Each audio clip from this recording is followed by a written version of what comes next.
नमस्कार, दिन भर की बड़ी खबरों में आपका स्वागत है। मैं हूं प्रिया और आइए नजर डालते हैं अब तक की कुछ मुख्य खबरों पर। सबसे पहली खबर, प्रधानमंत्री नरेंद्र मोदी ने आज गजरौला में अमरोहा लोकसभा सीट से भाजपा प्रत्याशी कंवर सिंह तंवर के समर्थन में जनसभा को संबोधित किया। इस दौरान जहां सपा कांग्रेस पर जमकर हमला बोला है। पीएम मोदी ने कहा कि प्रदेश में दो शहजादों की जोड़ी घूम रही है, उनकी फिल्म की शूटिंग चल रही है, वे हमारी आस्था से खिलवाड़ कर रहे हैं। प्रधानमंत्री नरेंद्र मोदी ने जनसभा को संबोधित करते हुए कहा कि आज पहले चरण का मतदान हो रहा है। ये लोकतंत्र के सबसे बड़े उत्सव का बहुत बड़ा दिन है। ये सभी मतदाताओं से अनुरोध है कि संविधान से मिले इस अधिकार का उपयोग जरूर करें और विशेषकर से मैं अपने युवाओं से आग्रह करूंगा जो पहली बार वोट डालने जा रहे हैं कि वे ऐसा मौका जाने ना दें, जाकर वोट अवश्य करें। पीएम ने कहा कि 2024 का लोकसभा चुनाव देश के भविष्य का चुनाव है। इस चुनाव में आप एक वोट भारत के भाग्य को सुनिश्चित करने वाला है। भाजपा गाँव गरीब के लिए बड़े विजन और बड़े लक्ष्यों के साथ आगे बढ़ रही है, लेकिन इंडी गठबंधन ने लोगों की सारी शक्ति गाँव देहात को पिछड़ा बनाने में लगती है। इस मानसिकता का सबसे बड़ा नुकसान अमरोहा और पश्चिमी उत्तर प्रदेश जैसे क्षेत्रों को उठाना पड़ा है। उन्होंने कहा कि भाजपा सरकार देश के टेक्सटाइल इंडस्ट्रीज को बढ़ावा देने के लिए टेक्सटाइल पार्क बना रही है। इसका लाभ भी अमरोहा के गारमेंट उद्योग को मिलेगा। इससे ज्यादा रोजगार पैदा होंगे। भाजपा सरकार की पीएम विश्वकर्मा योजना और मुद्रा योजना का लाभ भी है यहाँ के साथियों को हो रहा है। मोदी सरकार ने कहा कि पिछले 10 वर्षों में जो हुआ वो अभी केवल एक ट्रेलर है। अभी तो हमें यूपी और देश को बहुत आगे लेकर जाना है। पीएम ने कहा कि सीएम योगी गन्ना किसानों की चिंता की है। अमरोहा को गन्ना किसान कभी नहीं भूल सकते, लेकिन पहले उन्हें भुगतान के लिए कितना परेशान किया जाता था। लेकिन आज उत्तर प्रदेश में गन्ने का रिकॉर्ड खरीद के साथ ही रिकॉर्ड भुगतान हो रहा है। जब सपा की सरकार थी तो अमरोहा में गन्ना किसानों को साल में औसतन सिर्फ 500 करोड़ रुपए का भुगतान होता था, जबकि योगी सरकार की यहाँ हर साल करीब 1,500 करोड़ रुपए का भुगतान गन्ना किसानों को हुआ है। अगली खबर, हैदराबाद लोकसभा सीट से भारतीय जनता पार्टी उम्मीदवार माधवी लता का एक वीडियो सोशल मीडिया पर जमकर वायरल हो रहा है, जिस पर विवाद गहरा गया है।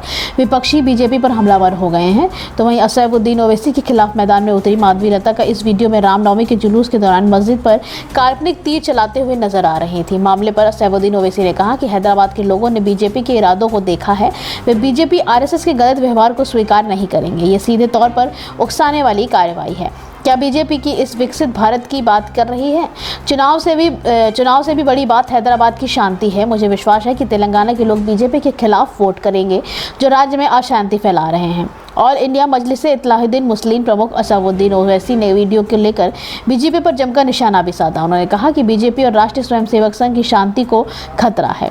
उन्होंने वीडियो को कथित तौर पर उचित महत्व नहीं देने वाले पत्रकारों को भी आड़ो हाथों लिया है। उन्होंने कहा कि बीजेपी और आरएसएस द्वारा एक धार्मिक ढांचे के पास से जो अशोभनीय आक्रामक कृत्य किया जा रहा है उसे आप लोग नहीं दिखा रहे हैं।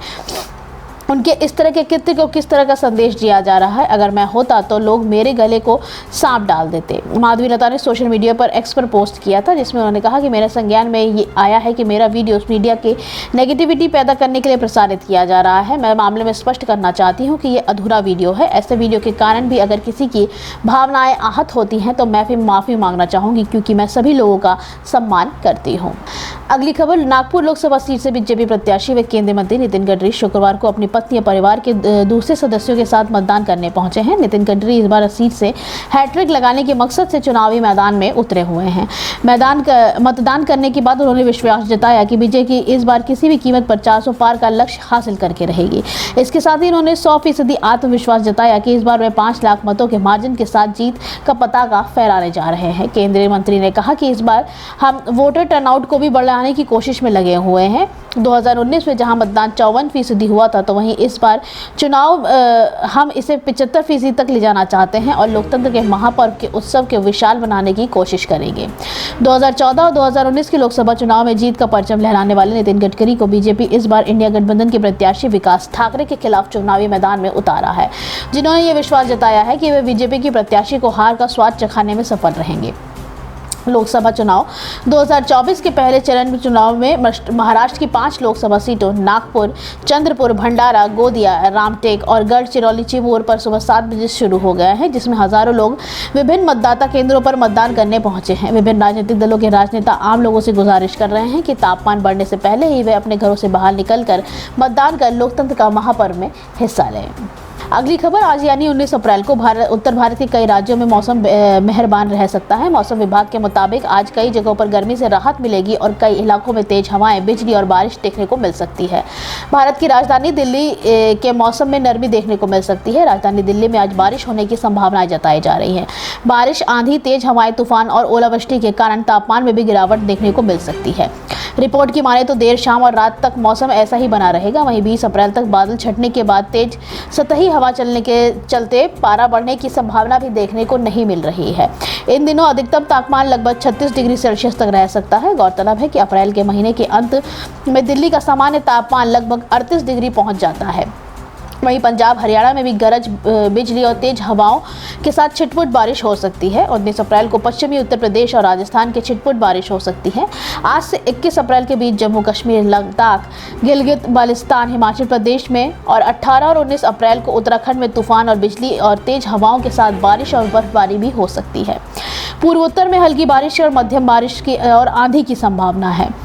18 से 22 अप्रैल को ऊपरी हिमालय, पश्चिम बंगाल और सिक्किम के हल्के मध्य से बारिश हो सकती है। 18 से 22 अप्रैल के बीच मध्य महाराष्ट्र और मराठवाड़ा में छिटपुट हल्की बारिश की संभावना जताई जा रही है। अगली खबर, आगामी 21 अप्रैल को होने वाले इंडिया गठबंधन की महारैली से पहले सीएम चंपई सोरेन ने बैठक की है। सीएम ने कहा कि यह रैली केंद्र सरकार द्वारा आदिवासी एवं मूल्यवासियों पर हो रहे अत्याचारों के तथा उन्हें जेल, जल और जंगल जमीन से दूर करने की साजिश का पर्दाफाश करेगी। चंपई सोरेन ने कहा कि विपक्षी दलों के राज्य सरकारों के खिलाफ एजेंसियों का इस्तेमाल और गलत आरोपों में उन्हें बदनाम करने की रणनीति को देश भी अच्छी तरह समझ चुका है। लोकसभा चुनाव में जनता जवाब देगी। महारैली में गठबंधन के प्रमुख 12 राष्ट्रीय नेता शामिल होंगे। वहीं बैठक के बाद मिथिलेश ठाकुर ने कहा है कि चुनी हुई सरकार मुख्यमंत्री को गलत आरोपों से जेल डाला गया है। सारा षड्यंत्र भाजपा का है। आदिवासी मुख्यमंत्री को बदनाम करने के उद्देश्य से संवैधानिक शक्तियों का दुरुपयोग हुआ है। इससे जनता का आक्रोश हुआ है।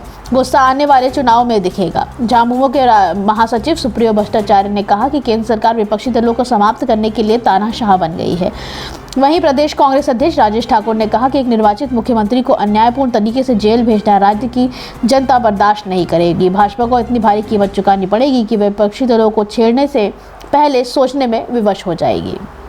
अगली खबर, उत्तराखंड की 5 लोकसभा सीटों पर शुक्रवार सुबह 7 बजे से मतदान हो रहा है। लोग अपने मतों का प्रयोग करने के लिए मतदान केंद्रों पर पहुंच रहे हैं। इस बीच हिंसा और तोड़फोड़ की खबरें भी सामने आ रही हैं। हरिद्वार लोकसभा सीट पर मतदाता द्वारा ईवीएम मशीन तोड़ने की घटना सामने आई है। हरिद्वार विधानसभा में मतदाता केंद्र ने 126 ज्वालापुर इंटर कॉलेज में एक मतदाता ने ईवीएम तोड़ दिया है। मतदाता ने ईवीएम मशीन का विरोध करते हुए पोलिंग बूथ पर रखी मशीन को नीचे पटक दिया। उसने चिल्लाते हुए कहा कि हम ईवीएम मशीन का विरोध करते हैं। उसने कहा कि बैलेट पेपर से चुनाव कराओ। फिलहाल पुलिस ने मतदाता को हिरासत में ले लिया है। ईवीएम मशीन टूट गई है, लेकिन बाद में उसे चालू किया गया। मतदाता की इस हरकत पर मतदान केंद्र पर अफरा तफरी का माहौल बन गया। बाहर तैनात पुलिसकर्मी तुरंत मतदाता को पकड़कर रेल चौकी ले गए, जहां उससे पूछताछ जारी है।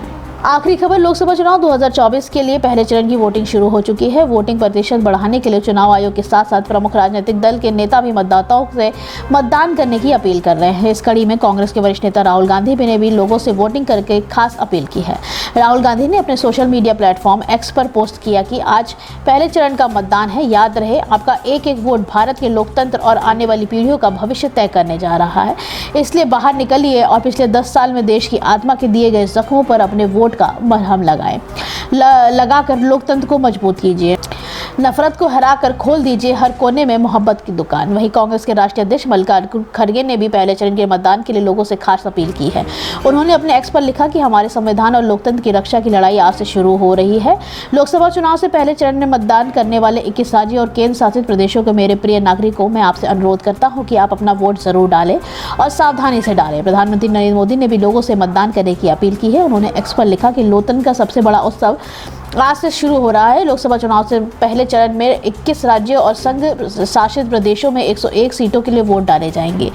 इन सभी सीटों के लिए मतदाताओं से मेरा आग्रह है कि वे अपने मत अधिकार का प्रयोग जरूर करें और वोटिंग का नया रिकॉर्ड बनाएं। पहली बार वोट देने जा रहे युवा साथियों से मेरा यह विशेष अपील है कि वे भारी संख्या में मतदान करें। लोकतंत्र में हर वोट कीमती है और हर आवाज का अपना महत्व है। आज के लिए बस इतना ही। बाकी खबरें जानने के लिए देखते रहिए द पब्लिक इंडिया। धन्यवाद।